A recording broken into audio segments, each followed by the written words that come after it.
প্রিয় দর্শক, স্বাগত আজ দুপুরে। আপনাদের সঙ্গে আছি আমি নুহাত সাওম। সবার প্রতি শুভকামনা জানিয়ে শুরু করছি আজ দুপুরের আজকের আয়োজন। আজ থাকছে সংস্কৃতি, এনটিভি অনুষ্ঠান সূচি ও দুপুরের অতিথি। প্রথমেই থাকছে সংস্কৃতি। ধানমন্ডি শফিউদ্দিন শিল্পালয়ে অনুষ্ঠিত হচ্ছে জলকন্যার যৌথ চিত্রকলা প্রদর্শনী পাহাড় ও পাহাড়ের জীবন। প্রতিদিন বেলা 11টা থেকে রাত 8টা এই সময়ে প্রদর্শনী চলবে 16 মে পর্যন্ত। ধানমন্ডির কামরুল হাসান প্রদর্শনালয়ে অনুষ্ঠিত হচ্ছে মুনে মোয়াসিফের একক দৃশ্য শিল্প প্রদর্শনী ক্রমশ। প্রতিদিন বিকেল 4টা থেকে রাত 8টা এই সময়ে প্রদর্শনী চলবে 31 মে পর্যন্ত। উত্তরার গ্যালারি কায়ায় অনুষ্ঠিত হচ্ছে শম্ভু আচার্যের একক চিত্রকলা প্রদর্শনী। প্রতিদিন বিকেল 4টা থেকে রাত 8টা এই সময়ে প্রদর্শনী চলবে 15 মে পর্যন্ত। কবিগুরু রবীন্দ্রনাথ ঠাকুরের 164তম জন্মদিন উপলক্ষে লালমাটিয়ার 2/6 সি ব্লকের দ্য ইলিউশনস গ্যালারিতে অনুষ্ঠিত হচ্ছে 25 জন শিল্পীর 25টি শিল্পকর্ম নিয়ে প্রদর্শনী 25শে বৈশাখ। প্রতিদিন বিকেল 3টা থেকে রাত 11টা এই সময়ে প্রদর্শনী চলবে 17 মে পর্যন্ত। এবার এনটিভি অনুষ্ঠান সূচি। এবার জানিয়ে দিচ্ছি এনটিভির আজ রাতের বিশেষ বিশেষ অনুষ্ঠানগুলির সময়সূচি। সন্ধ্যা 6টা 15 মিনিটে সরাসরি সম্প্রচার হবে সংলাপ প্রতিদিন।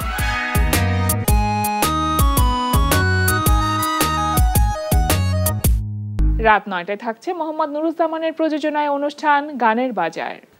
এত প্রেমে তুমি জড়ালে এমন ভালো কেউ বাসবে না, এত মায়া তুমি ছড়ালে তোমার পরে কেউ আসবে না।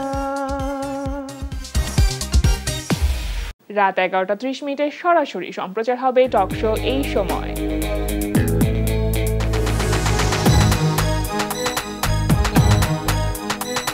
এই ছিল এনটিভির আজ রাতের বিশেষ বিশেষ অনুষ্ঠানগুলির সময়সূচি। এবার দুপুরের অতিথি। প্রিয় দর্শক, আমাদের আজ দুপুরের অতিথি গীতিকার, সুরকার ও সঙ্গীত শিল্পী আসিফ আলতাফ।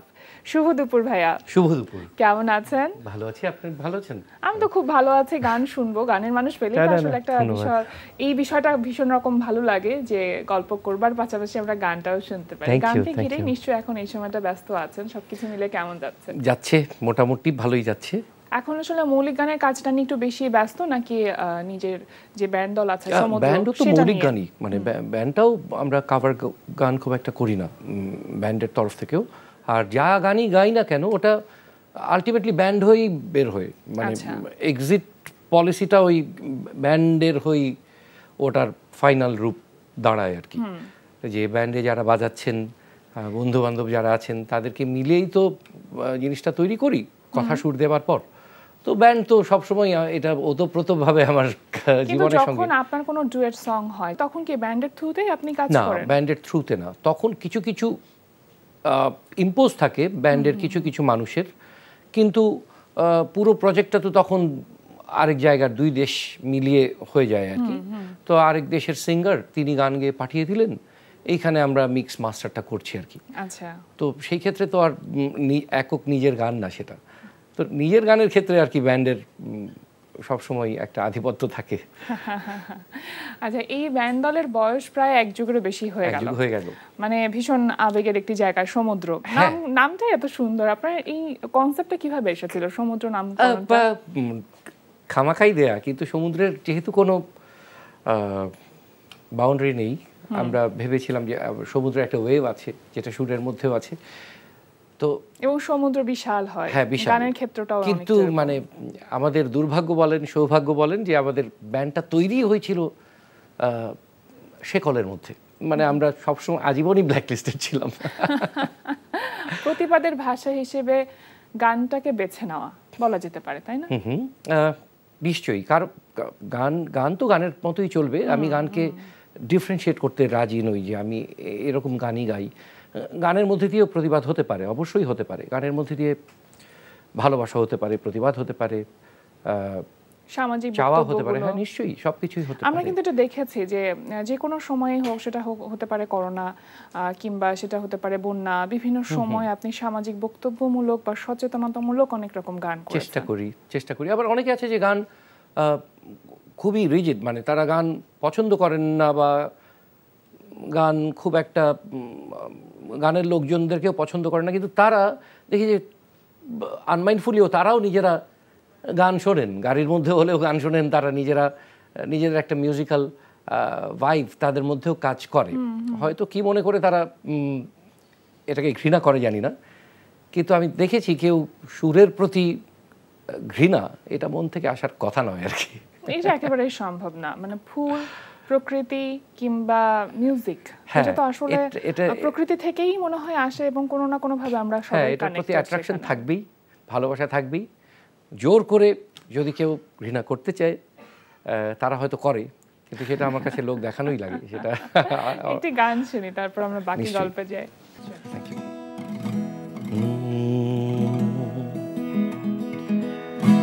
চলে গেছে সে আসেনি কখনো, বুঝেও কেন বোঝো না, যে চলে যায় সে আসলে কখনো তোমারই ছিল না।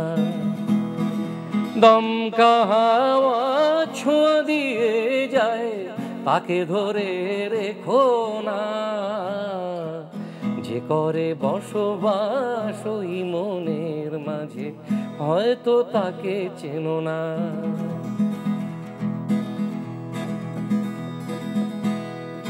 পাহাড় চূড়ার মেঘের দল কেন কাঁপায় ওই অন্তর, দূর থেকে কেউ আপন হতে পারে এটাই তার উত্তর।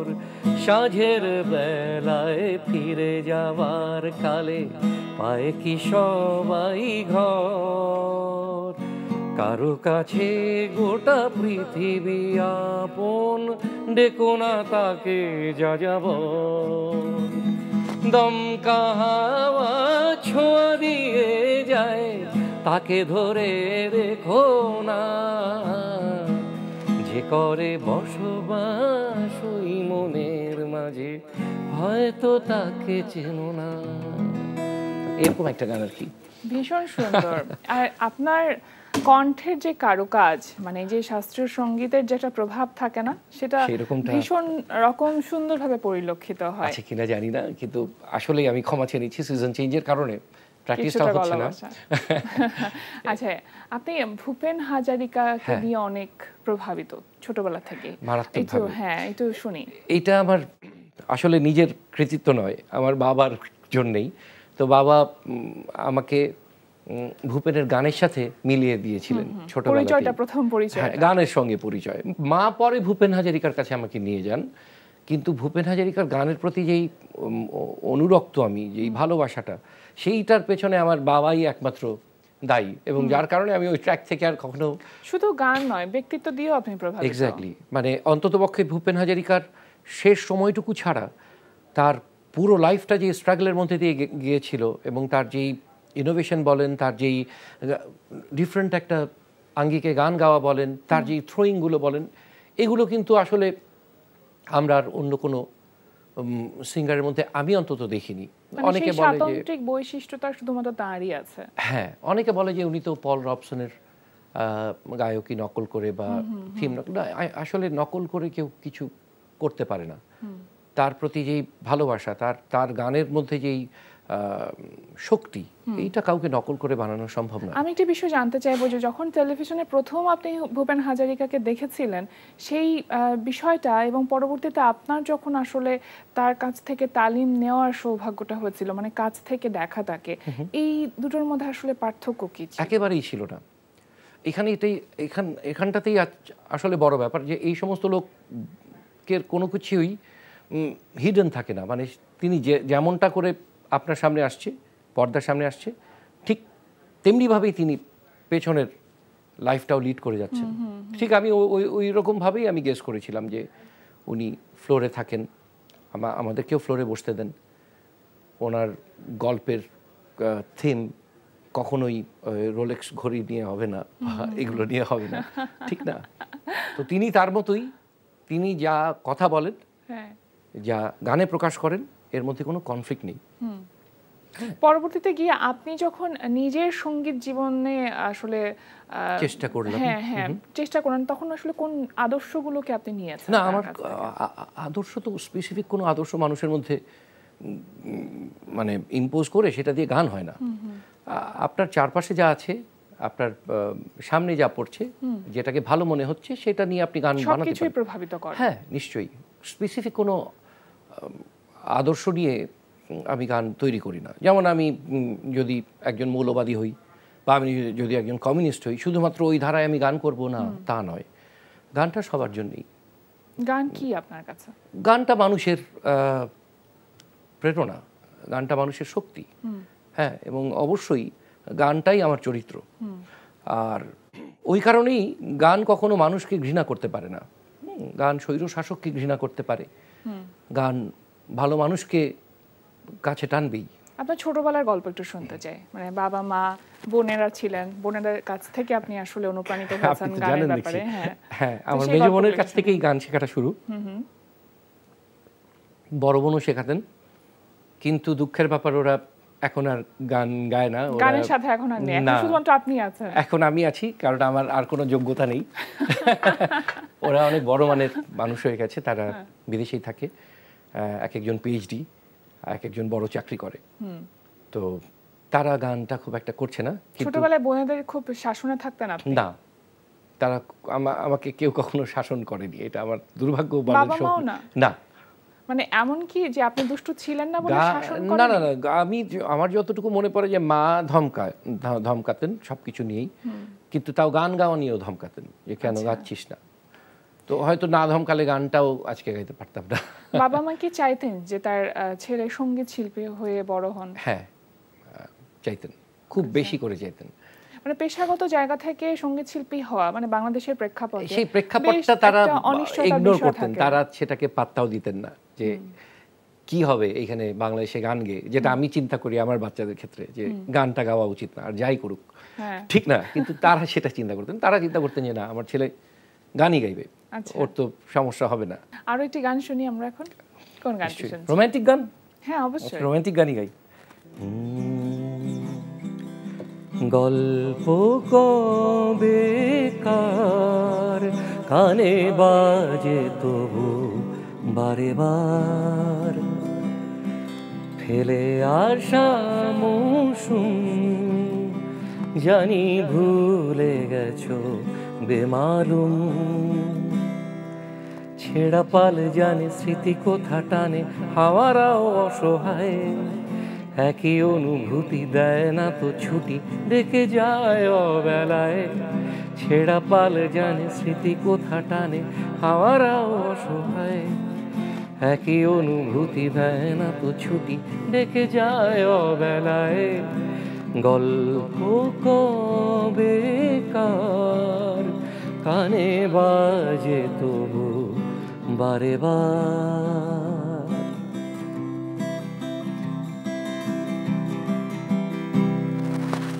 প্রশ্ন হাজার নেই তো খোঁজার ফুরসত একদম,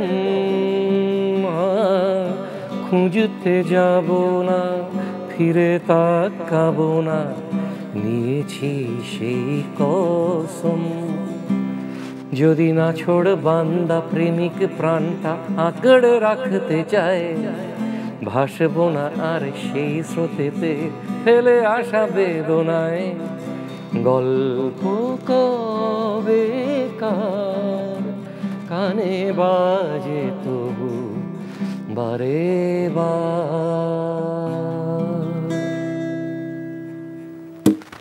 কি সুন্দর।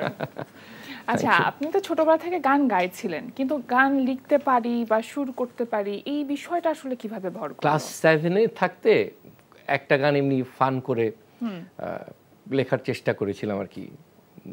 তো ওইটা আমার বাবা নোটিস করেছিলেন, এমন একটা ভাব দেখালেন যে পৃথিবীর শ্রেষ্ঠ গানটা আমি লিখে ফেলেছি।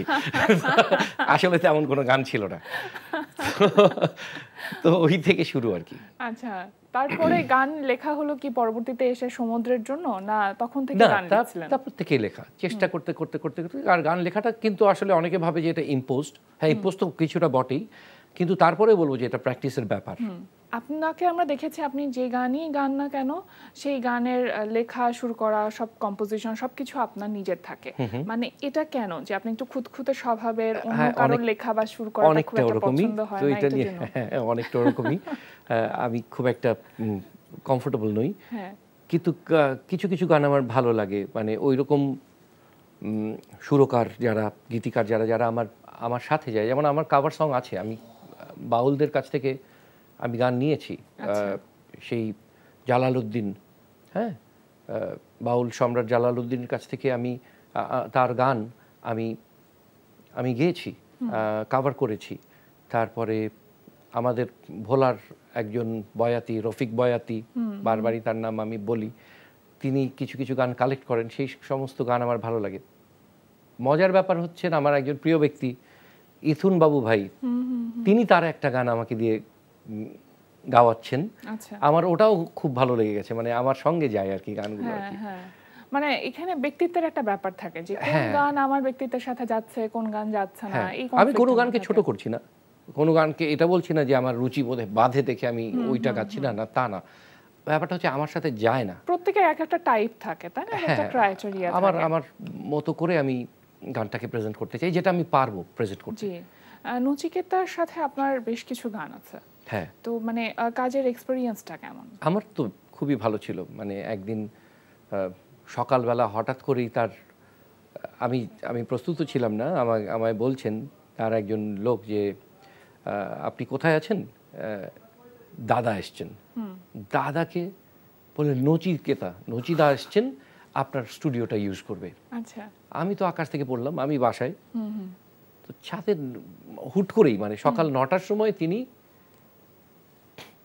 ভিনদেশী একজন মানুষ, বাংলাদেশে বলছেন আমার স্টুডিওটা ইউজ করবেন। আচ্ছা, আপনার সাথে তো আগে পরিচয় ছিল? আগে পরিচয় ছিল।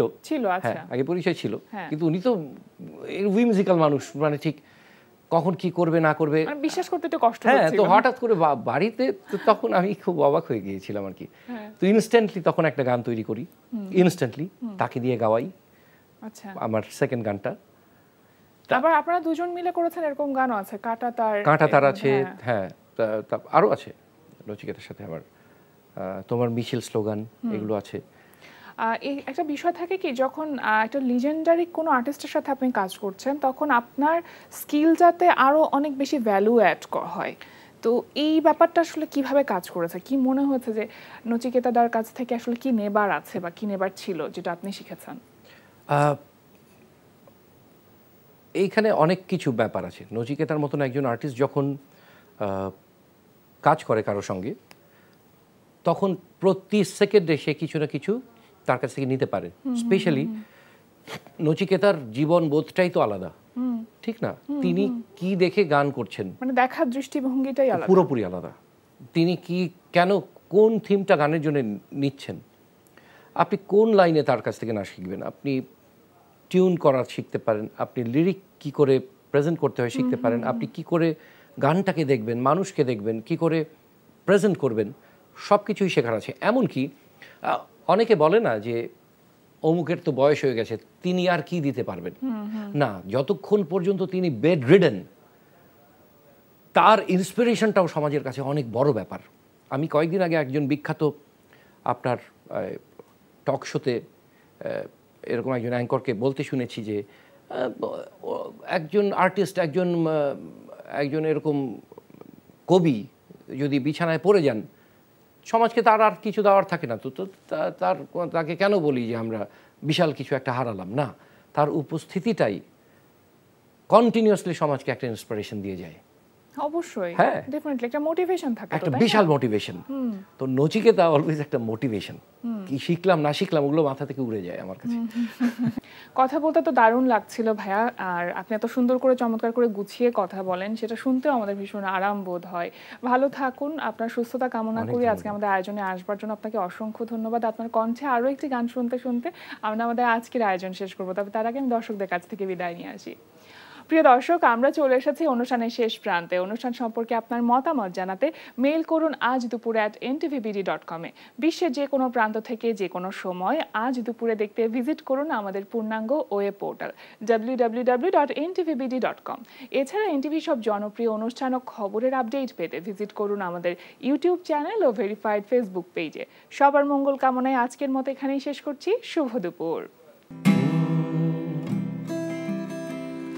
প্রতিদিনই খেতে যাওয়া কোনো দামি কফি হাউস, পেন্সিল হিলের সাথে পিঠ খোলা তোমার ব্লাউজ,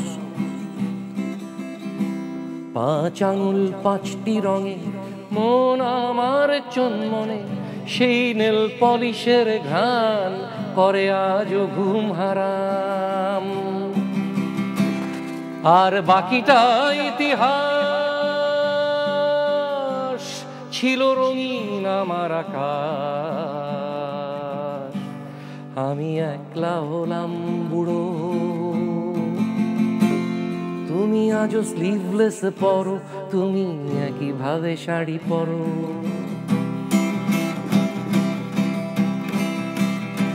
আমার কান্না আসে না চোখে,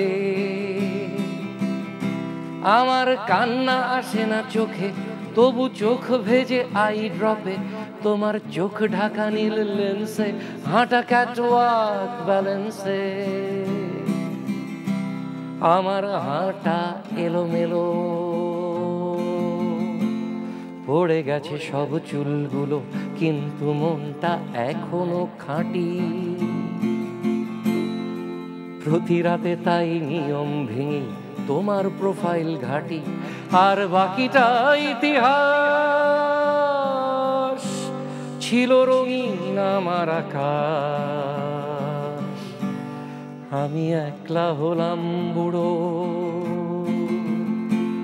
তুমি আজও স্লিভলেস পরো, তুমি একইভাবে শাড়ি পরো।